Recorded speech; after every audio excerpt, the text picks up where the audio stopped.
Hello বন্ধুরা, দেখুন আমরা বাজার থেকে নিয়ে আসলাম শুয়োরের মাথা। সেটাকে এবার পরিষ্কার করানো হচ্ছে। এই যে পরিষ্কার কিছুটা চলছে কাজ। এবার পরিষ্কার করতে করতে আবার পরিষ্কার, এবার কিছুটা মাংস পোড়ানো হচ্ছে পরিষ্কার একদম। তেল দিলাম, আলু মরিচ পেঁয়াজ সর্ষে বাটা, সে আদা ও রসুন দিয়ে ঘাটলাম। এবার মাংস দিলাম, দেওয়ার পরে রান্না চলছে, আবার মাংস দিলাম। এই যে একদম কষানের মতো বসাই দেবো এখন, ঘাটাঘাটি যে কষানে বসাই দিলাম। সেদ্ধ মাংস সেদ্ধ করার জন্য বসাই দিলাম।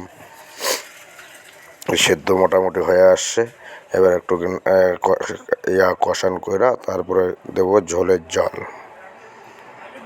দেখুন চলছে, এই তো দিয়ে দিলাম ঝোলের জল গ্রাফিক হবে।